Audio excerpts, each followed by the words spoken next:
Madame's Premier Red is the lush, scented Chateau Pichon Longueville Comtesse de la Lande.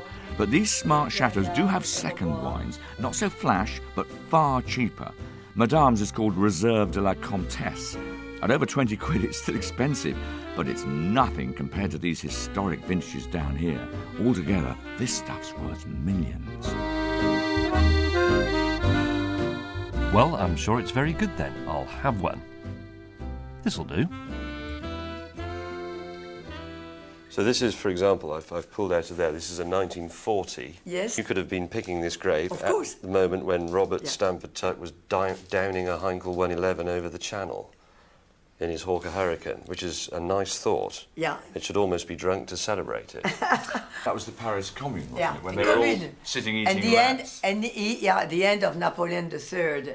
So that is 1870 of Mouton Rothschild. Here you I now have absolutely no idea what those two are on about. They're whiffling, but no suggestion whatsoever that we're going to drink any of it.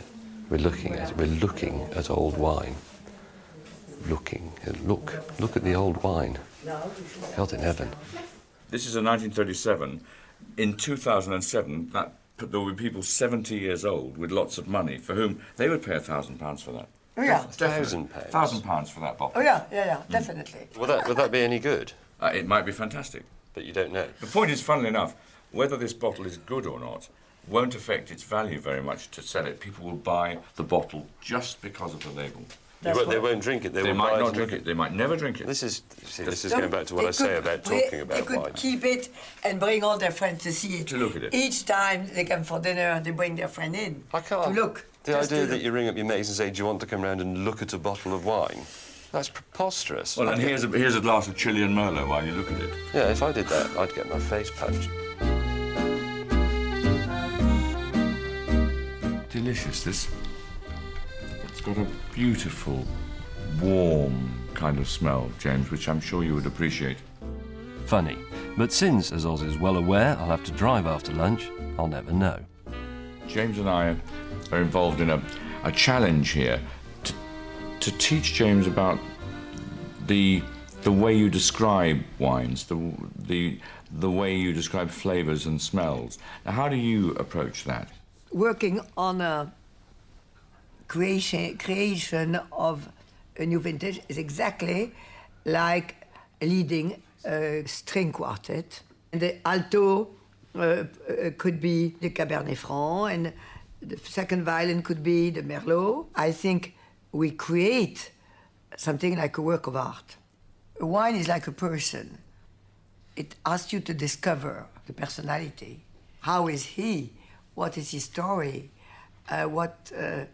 Is he deep, strong, elegant? Then comes the nose. So that even if you don't drink wine, you can already have the pleasure of the eyes and of the nose. And that is a great part of discovering a wine.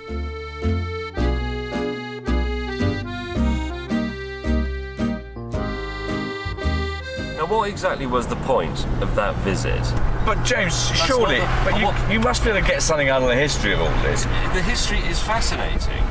Well, then But it's not- be positive about it. We're going to get to all the nuts and bolts of it. That is a problem, and I'm sorry about that. The whole problem is that, if you've got to drive the car, you can't drink. So that's just a given. We'll sort it out as we go along, and we'll all take our turn and everything. Well, I think that's enough learning for today. Time to get our heads down. There's a little stream at the bottom here. There's something on the bridge here. There's a stream at the bottom. We're headed to the place where I spent my very first night in Bordeaux. Take that little track along there. That was it. I remember we were right next to a bank of vines. The year was 1971. The grapes were ripe, and so was my travelling companion, a wonderful girl called Sarah. This is it, James. This is where me and Sarah pitched our tent. Should we put it on the exact spot? No, Why?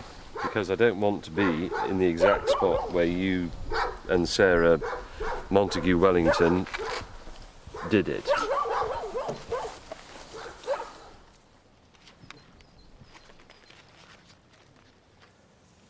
I can't believe she actually wanted to have sex with a man who was this incompetent at putting a tent up. How could she possibly have found him appealing?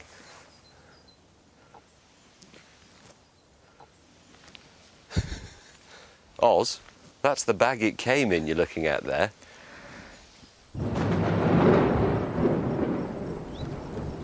Can you actually get into this wine tasting and writing lark in the first place? Wine I got into because I wanted to meet girls. I went up to university with no money. I discovered there was this wine tasting society for £2 a term. It was a university society. You could get 4 wine tastings and you could take a guest. So I just thought, 4 wine tastings a term, £2, that's 50p a go, and I just thought that's 50p a date. And then they started this English wine tasting team. So I went down and auditioned and got into the team. You tasted wine for England? I tasted wine for England, yeah. Oh no. There's water coming through. It's bad. Oh. I found £1. It'll be mine. Yeah, probably. This was the worst idea you've ever had.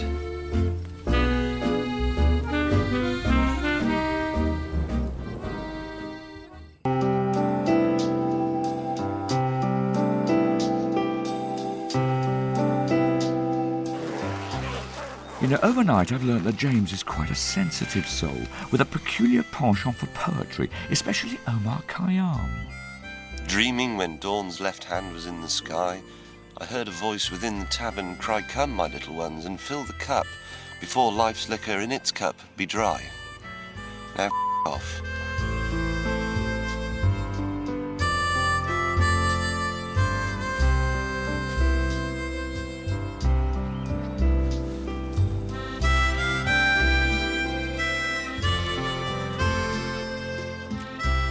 He doesn't think he snores, he snores.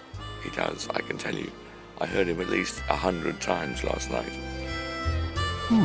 I'm getting freshly watered meadow with an acidic finish. Ah, yes, wine smells. Remember, James has got a test coming up. Smell that. You don't trust me, do you? It smells like a stinging nettle. Have you ever actually gone and smelt one before? Bash it. Ow! No, I haven't, to be honest. God, it goes straight through your... Oh, but that smell, that is one of the great, great smells. Yeah. Hang on. A badly tuned diesel. Now, we just had a rough night, so I've decided to give us both a little treat. South of the city is Chateau Smith Haute Lafitte. Their dry white has wonderful flavours of nectarines, peaches and coffee beans. It's pricey, though there are similar whites in the area for under a tenner, such as Chateau Tour-Léognan. But here, set amid the vines, is something even more sensuous than a glass of wine. A spa that uses grapes for soothing treatments.